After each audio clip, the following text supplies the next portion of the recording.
네, 오늘은 6월 19일 구원의 확신 두 번째 시간입니다.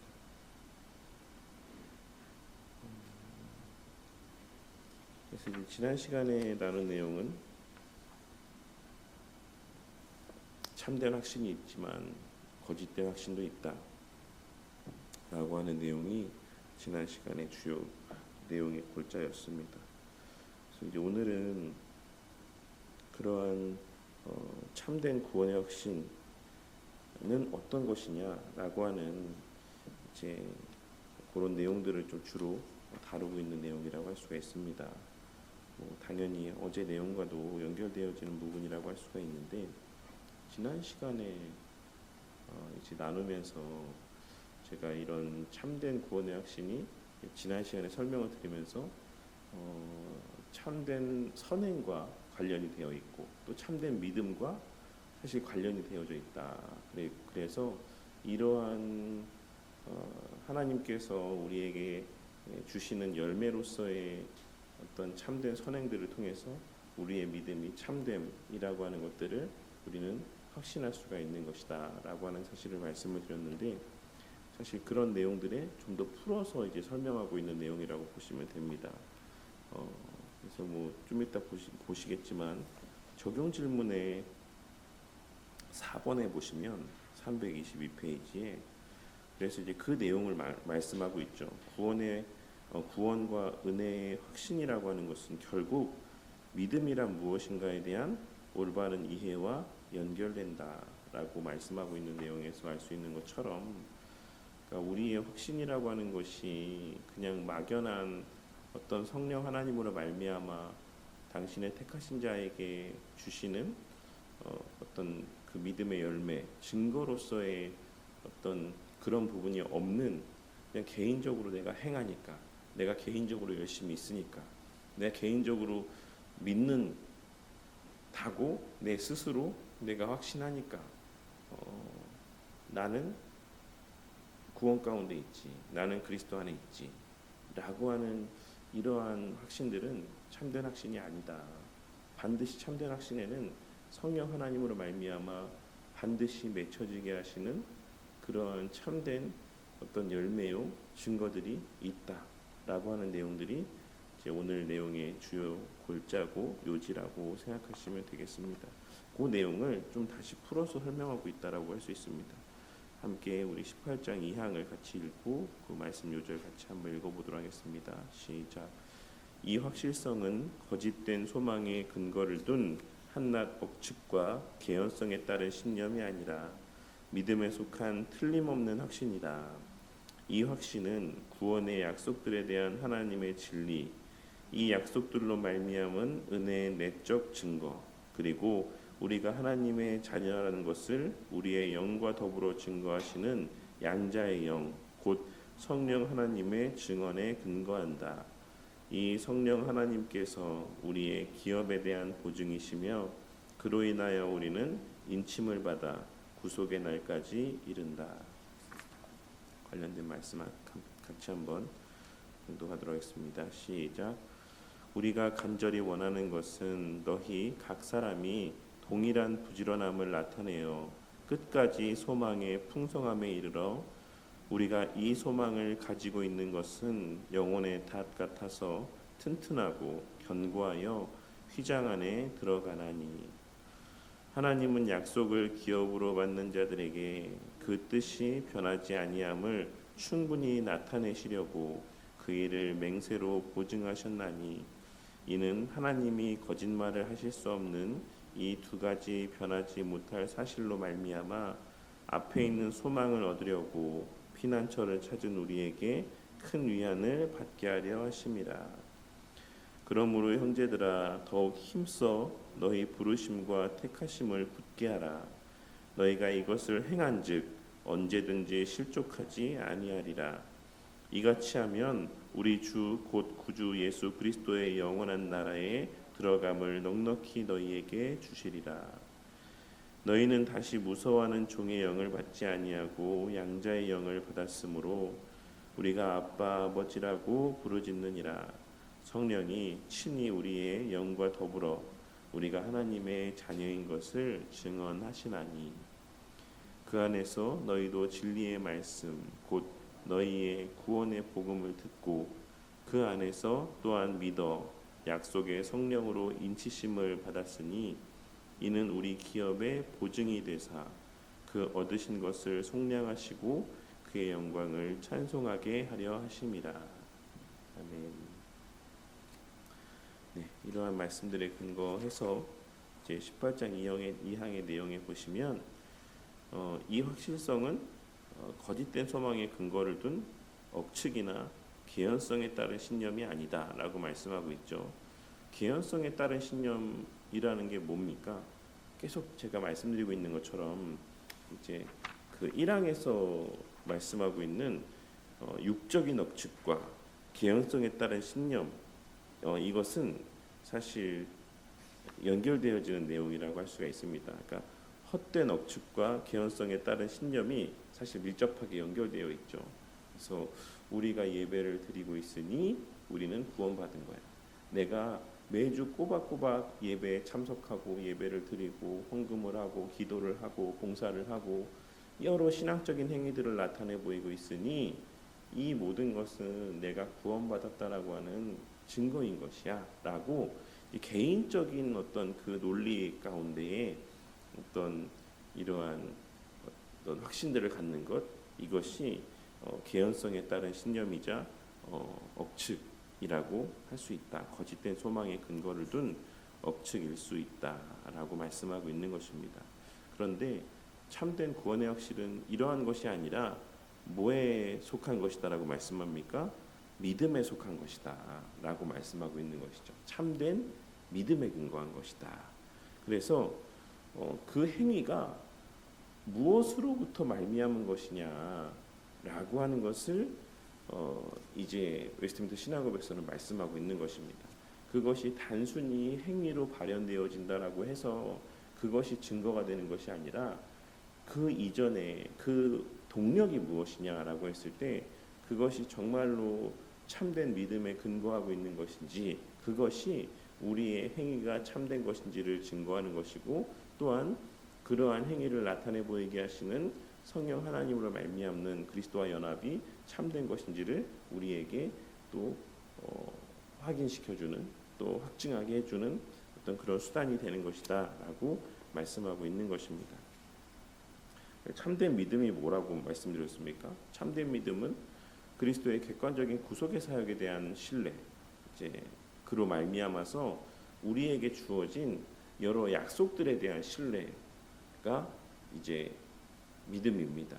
그래서 이 믿음에는 이제 지식과 동의와 신뢰라는 요소가 있는데, 일단 무엇을 믿어야 되는지를 확실히 아는 것이고, 그러니까 우리 안에 있는 어떤 함이 아니라 우리 밖에 있는 우리 주 예수 그리스도께서 이루신 객관적인 그 구속의 사역에 대한 지식이 있고, 그것에 동의가 있고, 그것을 확신하는 것, 그것이 일단 참된 믿음인 것이고, 또한 그와 동시에 그 예수님께서 우리에게 그러하심을 통해서 약속하신 바가 무엇인가에 대한 지식이 있고, 그 약속에 대한 동의함이 있고, 그 약속에 대한 신뢰함이 있는 거죠.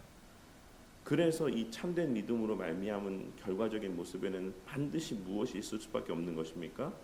일단 그 객관적 구속의 사역에 대한 지식이 있고 신뢰가 있으면 이는 약속에 대한 동의와 신뢰가 있다라는 것이기도 하고, 그 약속에 대한 신뢰가 있기 때문에 금생과 내생에 대한 그래서 명령에는 순종하고 경고에는 두려워 떨며 행하지 않는 것입니다. 그래서 이걸 또 다시 풀어서 설명하자면, 지난 수요 예배 때도 우리가 함께 나누었던 것처럼 우리의 그 신뢰라고 하는 것은 아주 사소한 부분에서부터도 발현되어지는 것이죠.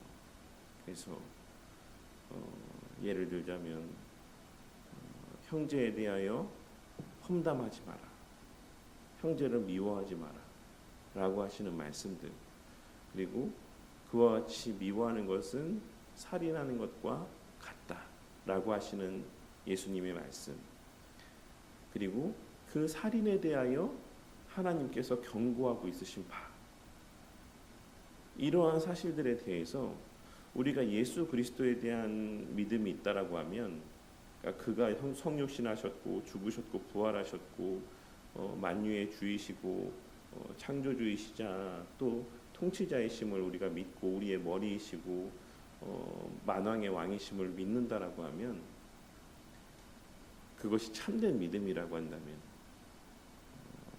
우리가 이러한 예수님의 말씀 또한도 우리에게 있어서의 되게 죽고 사는 문제다라는 사실에 대한 인지가 있다라는 겁니다.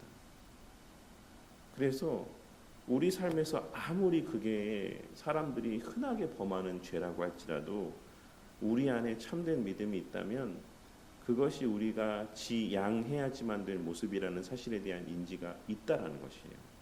아무리 열이면 열, 백이면 백, 사람들이 다 흔하게 범하는 죄라고 할지라도, 그래서 우리의 범하는 그 연약함의 모습들을 합리화하고 정당화하는 것이 아니라 그것이 잘못된 것이다라는 인지 가운데 회개가 있는 것이고, 그렇게 행하지 않기 위한 실제적인 의지적인 열심들이 우리 가운데 있다라는 것입니다. 그리고 그 외에도 뭐 여러 가지의 것들이 있죠. 또 이것도 말씀드렸던 내용이지만, 예수님께서 분명 교회가 가족이다, 너희들이 형제다, 구주를 아버지로 고백하며 한 믿음 가운데 있는 자들이 진짜 혈육이다, 고육이다, 가족이다 라고 말씀을 하시는데도 오늘날 이 시대에 대다수의 사람들이 그렇게 살지 않으니까, 그리고 이 시대의 대다수의 사람들이 그럼에도 불구하고 내 가족이 더 우선이다라는 마음 가운데 살아가니까 그 말들을 더 신뢰하고 그러한 삶을 더 신뢰하면서 살아가는 이러한 모습들, 그것이 우리의 육신의 연약함이나 한계 때문에 어쩔 수 없이 그런 삶을 살아갈 수도 있습니다. 또 그렇게 살아가는 경우도 많겠죠. 하지만 요는 늘 말씀드리는 것처럼 죄를 범하느냐 범하지 않느냐라는 어떤 그러한 행위적인 그 자체에 있는 것이 아니라, 그것이 옳지 못하고 바람직하지 못하다라는 인지와 자각이 있느냐 없느냐예요. 그리고 그것을 범했을 때 거기에 대한 회개가 있냐 없냐입니다. 많은 사람들은 그러함에도 불구하고 어떠합니까? 그것을 정당화하죠. 야, 누가 그렇게 살 수 있어? 오늘날 이 시대에 누가 그처럼 예수님 말씀대로 살아갈 수 있어? 라고 이야기하며 우리 가운데 그러한 회개가 있는 경우들이 있습니까? 아, 주님, 제가 제 가족만 가족이랑 생각하며 살았던 것 같습니다. 제가 교회 지체들을 정말 고륙이라 여기지 아니하고, 물론 그들을 사랑하되 내 육신의 가족들보다, 내 자녀들보다 좀 또 덜한 사랑의 대상으로 또 여겼던 것 같습니다. 주님 용서해 주십시오. 이러한 회개의 기도를 하는 성도들이 오늘날 얼마나 되겠습니까? 다시 예수님께서 내가 인자가 올 때에 믿음을 보겠느냐라고 하신 말씀 가운데에는, 저는 사실 이제 그 말씀의 의미를 되게 무겁게 되게 받아들이는 사람 중에 한 명이긴 한데, 그러한 인지와 자각이 있는가라고 하는 것들을 말씀하고 있는 거예요. 그러니까 그러함 가운데 우리가 교회적 삶을 살려고 하는가, 아니면 단순히 그냥 어떤 남들이 다 그렇게 예배드리고, 남들이 다 주일마다 교회 오고, 남들이 다 그렇게 열심히 있는 교회 봉사에 대해서 칭찬하고 또 인정하고, 또 나 자신도 그렇게 교회적 삶을 사는 것이 기쁘고 만족스럽고 즐겁고, 어떤 이제 그런 마음 때문에 우리가 교회적 삶을 살아가고 있는 것이다라고 한다면, 우리는 좀 그런 부분에 대해서 좀 신중하게 생각해 볼 필요가 있다라는 것이죠. 그러니까 그러한 것들을 당연하게 여기는 거예요. 그 부모가 자식을 위해서 밥을 하고, 부모가 자식을 위해서 빨래를 하고 집안일을 해주는 것, 때로는 유세를 나타내기도 하지만 자녀들에게 사실 당연한 거죠. 그러니까 그거는 자녀들이 너무 이제 말을 듣지 않을 때 이제 야 엄마 아빠가 힘들게 일해서 돈 벌어서 니네들 밥 해주고 먹이고 빨래 해주고 이렇게 그 행한 바에 대해서 이야기를 하긴 하지만 사실 이 모든 것들은 부모로서의 당연히 해야 될 일인 것이죠. 그러니까 교회 안에서의 우리가 이 공동체를 정말 예수님 말씀처럼 가족이라고 여긴다. 라고 여긴다라고 한다면, 그리고 이 가족이라는 공동체가 하나님으로 말미암아 가족이 된 자들이다 라고 하는 것을 우리가 인지한다라고 한다면, 우리가 이 교회라는 공동체를 대하는 우리의 인식, 그리고 이 공동체 안에서의 발현되어지는 우리의 삶의 모습이라고 하는 것이 조금은 좀 달라지지 않을까라는 생각들을 해보게 됩니다. 그래서 어쨌든 오늘 말씀에서 보면 외적으로 발현되어지는 모습들, 그런 육적인 부분에서의 어떤 행함의 모습들은 참된 확신 가운데 있는 자나 거짓된 확신 가운데 있는 자나 동일할 수 있습니다. 그냥 겉으로 발현되어지는 모습만 보면 똑같이 예배드리고 똑같이 봉사하고 똑같이 기도하고 똑같이 헌금하고 똑같이 모든 면에서의 발현되어지는 동일한 신앙의 어떤 외적인 모습 가운데 살아가는 수 있지만, 요는 그것이 참된 믿음에 속한 어떤 행위들인지, 성령 하나님으로 말미암는 분명한 믿음의 증거요 열매로서의 선행의 삶인지, 아니면 그냥 개인적인 어떤 생각과 판단에 의한 열심 있는 모습인지는 우리가 좀 생각해 볼 수 있어야지만 되고, 그것은 그 자신에게 있어서의 인지가 있다라고 할 수 있습니다. 그 자신도 어제도 말씀드렸던 것처럼 그 각자에게 허락하신 양심에 의해서 알 수가 있어요. 내가 정말 무엇 때문에 이것을 하고 있는 것인가. 그래서 이 알 수 있다라고 하는 것이 그러니까 찔림이 있다라는 것입니다. 그리고 거기에 대해서 늘 돌아봄이 있다라는 것이. 근데 헛된 확신 가운데 있는 자들에게는 그것에 대한 반응이 있습니까 없습니까? 없다라고 이야기하고 있는 거죠. 불편함이 있지만 그것을 애써 모른 척하는 거예요. 아니야, 내가 이렇게 하는데 어떻게 믿음 없이 내가 이럴 수 있어? 내가 어떻게 믿음 없이 내가 그리스도 안에 거하지 않고 내가 이렇게 살 수 있어? 라는 애써 그 마음 가운데 주시는 그런 양심의 어떤 찔림들, 불편함들을 그와 같이 그냥 행위들로 무마시키는 거죠. 그러한 모습이 있다라고 말씀하고 있는 겁니다. 그래서 이제 세 가지예요. 약속들에 대한 하나님의 진리는, 그러니까 하나님의 기록된 말씀에 근거한 약속들이 이 약속들에 근거하는 것이다라는 것이고, 그 약속들로 말미암는 은혜의 내적인 증거들, 외적으로 발현되어지는 내적인 그런 증거로 말미암는 선행들, 어떤 이런 모습들, 회개의 모습들, 믿음의 모습들, 이러한 것들이 또 하나의 참된 확신인지에 대한 증거가 된다. 그러니까 하나님이 약속의 말씀 가운데 주셨고, 그 말씀에 근거한 이제 각자의 사람들의 삶에서 발현되어지는 모든 행위 가운데 그 마음의 그 동기로서의 내적인 증거들이 있다라는 것이죠. 왜 내가 이렇게 하는가에 대한. 그리고 이제 그 모든 것을 가능케 하시는 성령 하나님의 역사, 이것이 우리의 구원의 확신이 참되다라고 하는 증거가 된다. 이 세 가지가 라고 말씀하고 있는 것입니다. 그래서 이러한 자들은 그 성령 하나님께서 이 모든 것을 가능케 하시는 것이기에 우리의 그 모든 기업에 대한 보증이 되시는 것이고, 그로 인해서 우리는 인침을 받아 구속의 날까지 늘 그 효력 있는 구원의 은혜 가운데, 그 연합의 은혜 가운데 계속해서 거하게 되는 것이다 라고 이렇게 말씀하고 있는 겁니다. 교리 해설의 내용을 보시면, 그래서 18장 1항에서는 이 생에서 자신들이 은혜의 상태에 있음을 확실하게 확신할 수 있다.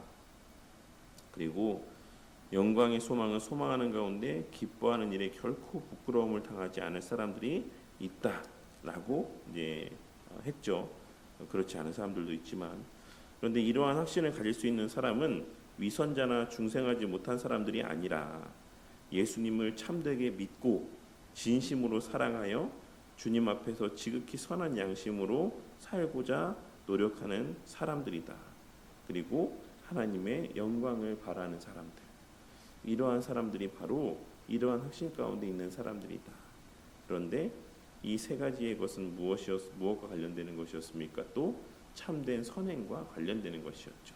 그래서 하나님에 대한 참된 그리스도에 대한 참된 믿음 가운데 하나님의 율법에 따라 진실된 사랑의 마음으로 이와 같이 하나님의 영광을 위하여 선을 행하는 사람, 그 동기, 그 원인이 하나님께 있고 또 성령 하나님의 역사 가운데 있는 그러한 사람들의 어떤 외적으로 발현되어지는 모습들이 바로 이러한 확신의 근거가 되는 것이다 라고 말씀하고 있는 것입니다. 그래서 오늘 읽는 18장 2항의 내용은 이 확실성은 거짓된 소망에 근거를 둔 억측이나 개연성에 따른 신념이 아니다. 두 가지죠. 억측이 아닙니다. 개연성에 따른 신념이 아닙니다.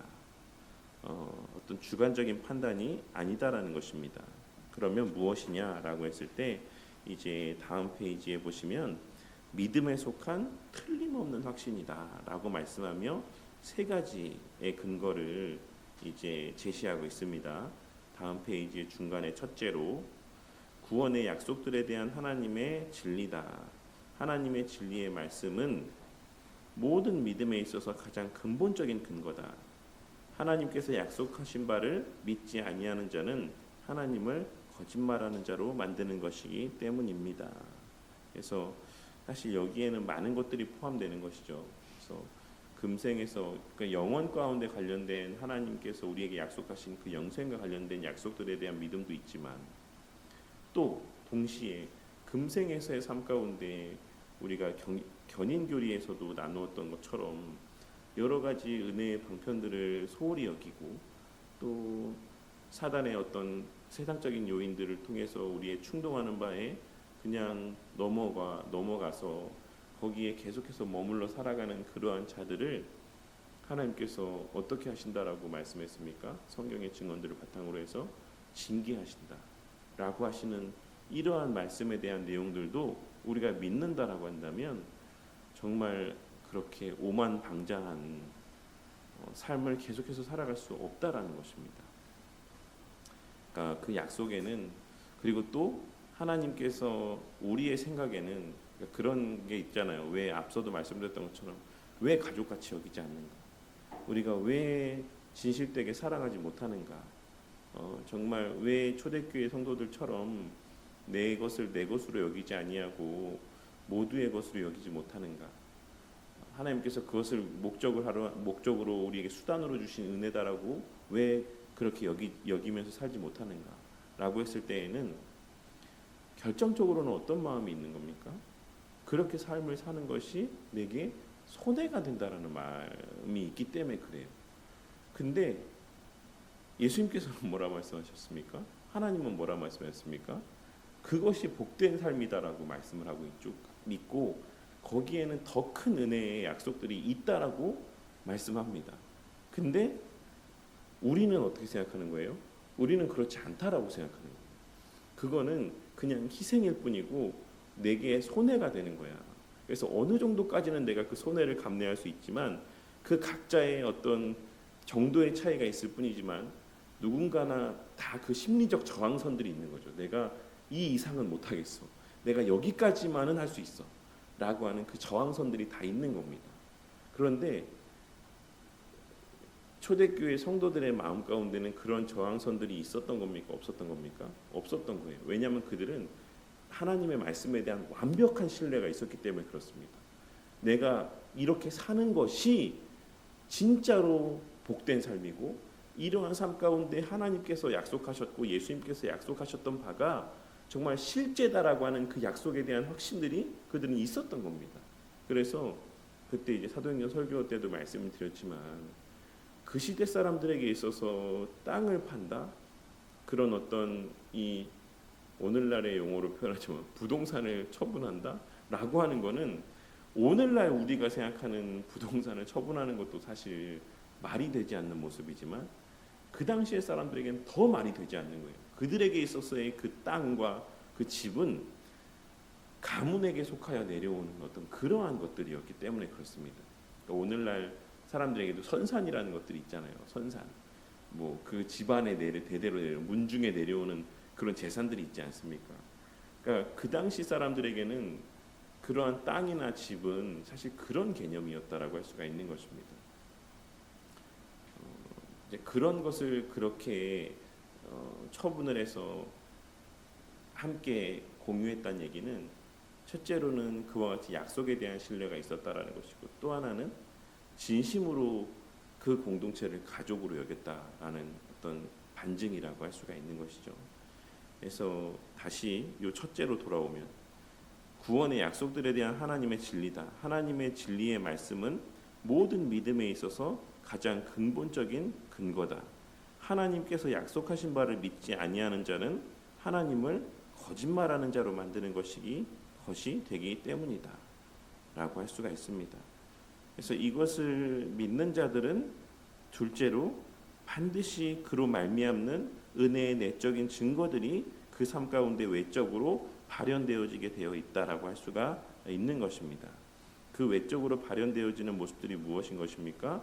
세 번째 근거에서 언급하고 있는 믿음과 회개와 소망과 같은 이러한 영적인 활동들이에요. 321페이지의 첫 번째 단락에 세 번째로 제시하는 근거는 이렇게 이야기하면서 그 밑에 줄에 보면 우리의 마음에서 참으로 작용하고 있는 믿음과 회개와 소망과 같은 영적인 활동이 과연 참인지를 증언한다. 성령 하나님께서. 그러니까 이 말은 무슨 말입니까? 두 번째로 제시하고 있는 구원의 약속들로 말미암는 은혜의 내적인 증거가 뭐다? 믿음과 회개와 소망, 선행과 같은 외적으로 발현되어지는 모습들이다. 근데 이것이 참된 것인지, 정말 하나님의 이 약속에 대한 믿음 가운데서 발현되어지는 모습들인지에 대한 그런 내적인 증거는 무엇으로 말미암는 것이다? 우리 안에 거주하시는 성령 하나님으로 말미암는 거야 라고 말씀하고 있는 겁니다. 우리 안에 있는 성령 하나님께서 기록된 말씀에 근거한 그 약속들의 그것을 신뢰하게 하시고 그것을 믿게 하시고 외적으로 발현되게 하시는 거야.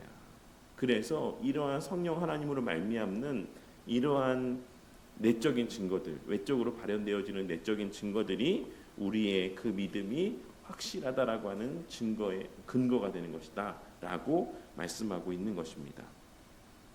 요컨대, 이 내용이 가장 중요하죠. 정리하고 있는 내용입니다. 요컨대 구원과 은혜의 상태에 있다는 믿음의 확신은 헛된 소망이나 막연한 추측이나 감정상의 바람이 아닙니다.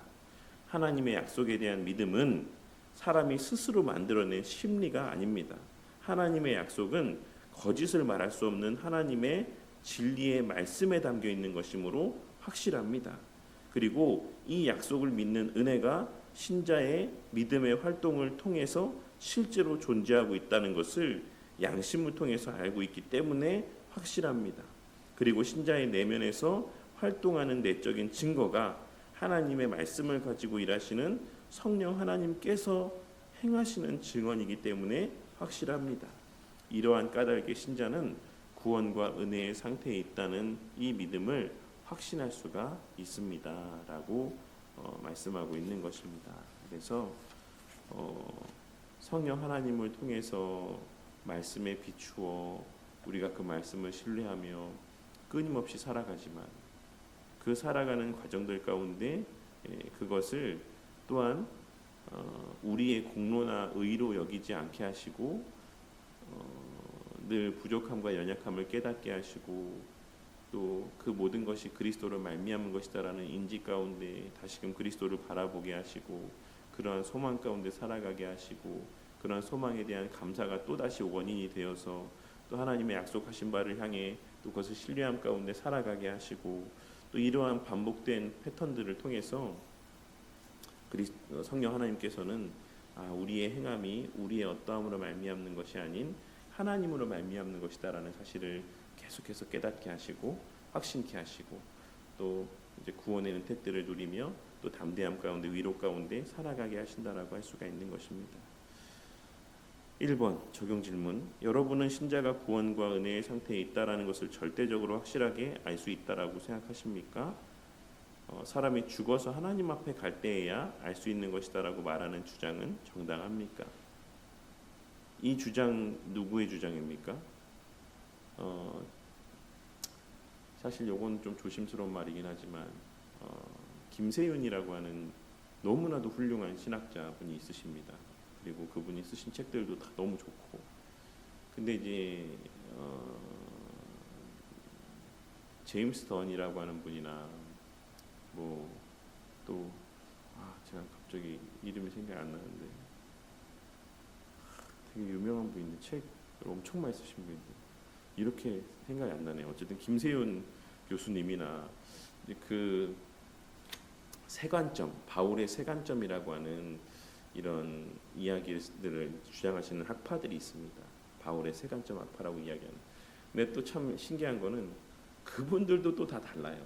그분들 우리 편에서 봤을 때는 다 고만고만하신 똑같은 말을 하고 있으신 분인데 그 안에 들어가 보면 그분들끼리도 또 서로에게 막 이야기를 합니다.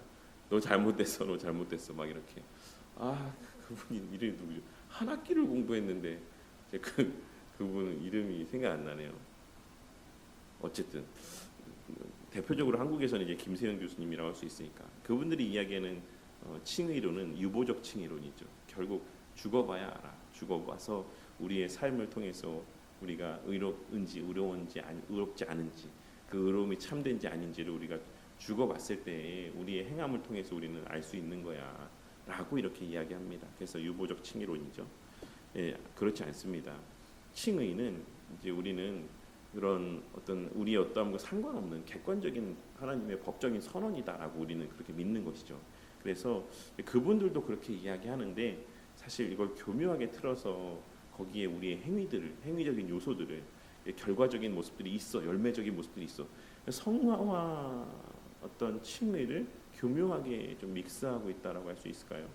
어쨌든 그분들의 말은 좀 우리가 좀 더 주의 깊게 살필 필요가 있습니다. 하지만 안타깝게도 너무나도 많은 분들이 오늘날 이제 이러한 분들의 글을 무분별하게 이렇게 받아들이는 경우들이 있고, 외적인 어떤 모습들만 보면서 이제 그들의 말을 좀 신뢰하는 좀 경우들이 있지만 우리가 좀 주의할 필요가 있다.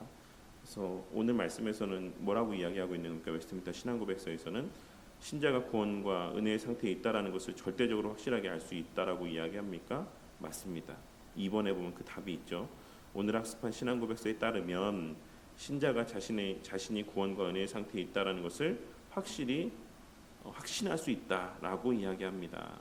무엇을 근거로 확신할 수 있다라고 이야기하고 있습니까? 하나님의 말씀의 약속들, 그리고 내적인 증거들, 그리고 그 내적인 증거들을 발현하게 하시는 성령 하나님, 그 주체이신 성령 하나님을 통해서 우리는 확신할 수 있다. 이러한 열매의 증거들을 통해서 우리가 구원의 상태에 있다라고 하는 것들을 확인할 수가 있는 것이다. 확신할 수 있는 것이다. 라고 이야기합니다. 이 모든 것이 우리의 내적인 것이 아닌 외적인 어떠함으로 말미암는 것이다. 특별히 성령 하나님으로 말미암는 것이다. 라고 말씀하고 있습니다. 3번에 오늘 신앙고백서가 제시하는 세 가지 근거가 서로 어떻게 연결되고 있는지를 말씀해 보시기를 바랍니다. 어떻게 정리할 수 있을까요? 3번이 성령 하나님의 역사가 1번의 하나님의 약속들을 확신케 하심을 통하여서 2번의 내적인 어떤 증거들, 그런 열매들을 가능케 하신다라고 할 수가 있는 것이죠. 그 주체가 성령 하나님이고 그 역사로 말미암아서 하나님의 그 모든 약속들에 대한 동의와 어떤 신뢰의 모습들이 있게 하시고, 그 동의와 신뢰에 기반하여서 우리의 내적인 증거들, 그런 외적으로 발현되어지는 내적 증거죠. 믿음과 회개와 또 선행과 그런 소망 가운데 살아가는 모습들을 나타내게 하심을 통해 우리가 그리스도 안에 속하였음을 또 우리 자신도 확신할 수 있게 해주시는 것이다 라고 할 수가 있습니다. 이것이 제가 완전함을 말하는 건 아닙니다. 다시 또 말씀드리지만 완전할 수가 없잖아요. 우리의 이 땅에서의 삶이라고 하는 것이. 그렇지만 그러니까 완전하게 우리가 초대교회의 모습들을 어떤 우리가 지향해 가야 될 어떤 모습이라고 할 수 있지만 그것을 완전하게 구현해낼 수는 없습니다. 그 사실을 사실 우리 사도들이 세웠던 교회들의 모습만 봐도 알 수 있잖아요. 처음에 오순절에 성령 하나님이 강림하심을 통해서 최초에 세워진 교회의 모습은 성경에서 서신서들에서 늘 우리 가운데 완전해라, 모든 율법을 다 지켜라, 그리스도의 형상대로 살아라, 막 이렇게 어떤 완전함을 요구하고 있는 것처럼 그렇게 살 수 있기 때문에 말씀하고 있는 것이 아니라 그것을 향해 나아가고 그것을 지향점으로 삼고 그것을 우리의 어떤 목표로 삼고 우리가 끊임없이 가야 돼라고 하는 어떤 지향점을 보여주는 거예요. 그래서 사실 설교 때 제가 막 우리가 그렇게 초대교회처럼 내 것을 다 팔고 모두의 것으로 여기고 우리의 삶을 그냥 교회적 존재로서의 삶으로 살고 이렇게 살아야 되는 것이 교회적 삶의 모습이야라고 말하지만 우리가 이 땅에서 완전히 그렇게 살 수 있기 때문에 말씀드리는 건 아니에요. 우리가 늘 그것을 바라보며 살아가야 되고 그것을 우리의 어떤 종착지, 우리가 지향해 가야 될 어떤 본질이라고 생각하게 될 때 우리는 늘 현실에 안주하지 않을 수가 있는 겁니다. 이 정도면 됐지, 이런 마음들을 갖지 않을 수 있는 거예요. 우리는 끊임없이 그러한 삶을 향해 나아가야 된다는 마음들을 갖게 되는 것이고 그렇게 살지 못하는 우리 자신에 대해서 또 돌아보면 회개하게 되고 또 기도하게 되고 점점 더 그 지향점을 향해서 자라가게 되는 것입니다. 그 완성은 우리의 죽음 이후에 이제 하나님 나라에 가면 그 예표적인 어떤 모습으로 나타났던 초대교회의 모습이 더 온전한 의미에서 이제 우리에게 펼쳐지겠죠. 우리가 억지로가 아닌 정말로 그냥 내 모든 생각과 마음들이 다 이런 공동체적인 그런 마음들, 생각들, 이제 그런 것입니다. 그래서 제가 이런 말씀을 드리는 이유는 자꾸 이제 이러한 뭐 헛된 억측이 아니다, 뭐 분명한 것이다, 막 이렇게 얘기하니까 혹여라도 좀 이것을 어떤 완전함을 근거로 해서 혹여라도 말씀드리고 있는 것처럼 오해를 하지 않을까. 그래서 나는 그 정도로 살지 못하고 있는데, 나는 진짜 가족과 같이 여기며 살지 못하고 있는데, 나는 또 그 외에 또 뭐 미워하지 말아라, 험담하지 말아라, 욕하지 말아라, 뭐 불평하지 말아라, 이런 마음대로 살지 못하고 있는데 그러면 나는 그냥 헛된 억측 가운데 살아가고 있는 것인가라고 오해하지 마시라고 드리는 말씀이에요. 정말 헛된 억측 가운데 있는 분들은 다시 또 말씀드리지만 되게 이게 조심스러운 말들이라서 반복적으로 말씀드리는 겁니다. 그런 분들은 이런 마음조차도 갖지 않는다라는 거예요. 그런 분들은 항상 다른 사람들을 판단의 기준으로 삼기 때문에 자신이 갖고 있는 생각과 마음과 행동들이 잘못되다는 것에 대한 인지함도 없습니다. 그 마음 가운데 어떤 우리가 알지 못하는 그 놀림과 불편함이 있을지라도 주변 사람들을 보면서 그래도 내가 저 사람들에 비해서는 낫잖아, 좀 더 열심히 하잖아, 이만하면 됐잖아 라고 하는 마음들을 갖고 살아간다라고 할 수가 있는 것입니다. 이런 동기와 어떤 지향점의 차이들, 이러한 것들이 하나의 내적 증거에 속하여지는 모습들이라고 생각하시면 되겠습니다. 4번에 구원과 은혜의 확신은 결국 믿음이란 무엇인가 라고 하는 것에 대한 올바른 이해와도 연결이 됩니다. 믿음이 헛된 억측이나 개연성에 따른 신념과 어떻게 다른 것입니까? 믿음이 바라는 바가 거짓된 소망에 근거하는 것이 아닌 까닭은 무엇입니까? 그것은 실제적인 삶의 열매가 있고 그리고 그 판단의 근거, 동기가 외부에 있다라는 것이기 때문입니다. 그래서 참된 믿음은 그래요. 근데 이걸 반대로 말하면 헛된 억측, 개연성에 따른 신념은 무엇입니까? 그 근거나 동기가 내부에 있고 내가 하는 것이고 나를 위해 하는 것이고 또 그 열매, 증거들도 엄밀한 의미에서는 없는 거예요. 왜냐하면 그것이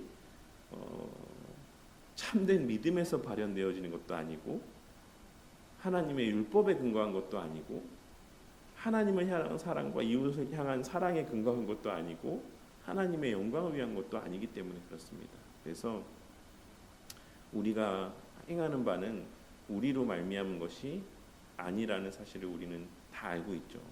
나의 나된 것이 우리의 어떠함으로 말미암는 것이 아니라 우리 주 예수 그리스도의 그 행하신 바로 말미암아 우리가 이와 같이 지금 살아갈 수 있는 것이다라는 사실을 우리가 인지하고 있다라고 한다면, 그리고 그럼에도 불구하고 우리의 행하는 바가 여전히 부족하고 연약함 가운데 있다라는 사실을 우리가 인지하고 있다라고 한다면, 그리하여서 우리의 행하는 모든 것들이 그냥 무익한 종으로서 행하는 바일 뿐일 뿐더러 그 또한도 하나님께서 그리스도의 공로 가운데 그냥 받아주시고 그렇게 의롭다 여겨주시는 것임을 우리가 인지함 가운데 살아가고 있다라고 한다면, 그리고 그 지향해 가야 될 그 바가 완전함까지를 기준으로 성경이 말하는 그 기준점을 두고 우리가 살아가고 있다라고 한다면, 그래서 늘 그렇게 살아감에도 부족함과 연약함으로 말미암는 그런 하나님 앞에서의 늘 회개와 죄송함의 마음들이 우리의 마음 가운데 있다라고 한다면, 그것이 바로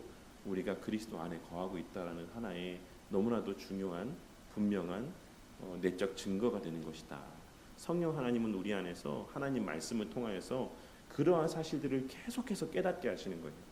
우리가 나아가야 될 지향점을 계속 바라보게 하시고 그것을 향해 힘껏 다름질하며 살아가게 하시고, 그럼에도 불구하고 이 땅에서의 우리의 육신적인 그 죄의 흔적들로 말미암아 그렇게 살 수 없는 우리의 현실들을 자각하게 하시고, 그래서 다시금 또 회개하며 그리스도를 바라보게 하시고, 하지만 또 그 그리스도 안에서의 우리 가운데 허락된 그 받아주심 여겨주심의 은혜들을 깨닫게 하심을 통해서 다시금 또 감사하며 그 은혜에 대한 기대 가운데 소망 가운데 또 다시 그 지향점을 향해서 달려가게 하시고, 이러한 반복된 우리의 삶을 성령 하나님께서 우리 안에서 살아가게 하시는 것입니다. 그리고 그렇게 넘어져도 또 일어나고 또 부족해도 또 행하려고 하고 또 회개하며 감사함 가운데 또 순종하는 삶을 살아가고, 그렇게 계속된 이 한이와 같은 삶, 넘어져도 또 일어나서 또 달려가는 이러한 삶을 통해서 내가 완전하기 때문이 아니라 정말 내가 이러한 삶 속에서도 늘 감사 가운데 그리스도를 의지해서 이렇게 늘 선한 삶을 추구해 가는 삶을 살아가고 있는 것을 보니 내가 정말 그리스도 안에 거하고 있는 것이 맞구나, 나의 이 모든 열심들이 참된 확신에서 비롯되는 것들이 맞구나라는 것들을 우리에게 또 깨닫게 하시고 확신케 하시는 것이다라고 할 수 있는 것입니다. 그래서 사실 이게 참 이제 민감한 내용이라서 제가 이제 너무 주저리 말이 많았지만, 기후죠. 우리 성도님들 충분히 잘 아실 거라 생각하지만 기후에서, 목사로서의 기후에서, 왜냐하면 우리 성도님들 가운데는 너무 분명하게 잘 하고 있으신데도 오히려 이제 반대로 막 이러한 너무 그러한 모습들, 좀 불안과 또 그러한 모습들이 있을 수 있으실 것 같아서 기후에서 좀 길게 말씀드렸습니다. 우리 교회는 헛된 억측보다는 좀 분명한 확신에 대한 이런 부분들을 더 강조해야 되는데, 어쨌든 그렇습니다. 오늘 이 내용들을 좀 근거로 해서 정말 다시 또 말씀드리지만 우리 안에 그런 마음이 있다라고 한다면, 설령 내가 정말 내 남편같이 교회 성도들을 생각하지 못해도, 내 아내같이, 내 자식같이 우리가 성도들을 생각하지 못해도, 그러한 것이 이러면 안 되지, 내가 정말 이 수단으로 주신 남편과 아내의 관계, 부모와 자식의 관계는 우리가 하나님을 어떻게 사랑하고 내 이웃을 어떻게 사랑해야 되는지에 대한 본으로 또 기준점으로 우리에게 주신 것이지 라고 하는 것들을 우리가 인지하며 다시금 그래, 내가 진짜 내 남편에게 하듯이, 내 아내에게 하듯이, 내 자식에게 하듯이 내가 정말 교회 안에서 우리 다음 세대들을 위해서 또 여러 지체들을 위해서 내가 그렇게 또 살아가야겠다라는 마음들을 우리가 갖고 있다라고 한다면, 그것이 바로 우리의 또 구원의 확신의 근거가 되는 것이다라고 하는 것을 좀 기억하고, 우리 성도님들이 조금은 더 또 평안함 가운데, 또 담대함 가운데, 소망 가운데 또 선을 행하며 또 살아가는 저와 우리 모두가 되기를 위해서 함께 기도하고, 또 늘 그와 동시에 또 이만하면 됐지, 내가 정말 저 사람보다는 내가 몇 배나 더 헌신하는데 이 정도면 내가 충분하지라고 하는 어떤 우리의 그 판단의 근거를 다른 사람들에게 두지 않는 저와 우리 모두가 되기를 위해서 함께 좀 기도하도록 하겠습니다. 언제나 우리의 모든 판단의 기준은 성경 말씀입니다. 성경 말씀은 언제나 그리스도의 행하신 바를 기준점으로 우리에게 제시하고 있는 거예요. 그리스도에게까지 자라가는 것이 참된 성도의 모습이다라는 것을 언제나 우리에게 말씀합니다. 우리는 늘 그 기준점을 누구에게 둡니까? 다른 사람들에게 두는 거죠. 그래서 이만하면 됐다, 족하다라고 하는 마음들, 스스로를 합리화하는 마음들을 갖지만 그렇지 않다. 그리스도 안에 거하는 자들에게 있어서는 항상 그 지향점이, 그 기준이 그리스도에게 있다라고 하는 것을 기억하고 우리 교회가 또 우리 각자가 그렇게 늘 그러할 수 없지만 그것을 바라보며 또 기대하고 그러한 날들을 소망하며 정말 범사에 그리스도에게까지 자라가는 그러한 우리 모두와 또 우리 교회 공동체가 되기를 위해서 이 시간 함께 또 기도하도록 하겠습니다.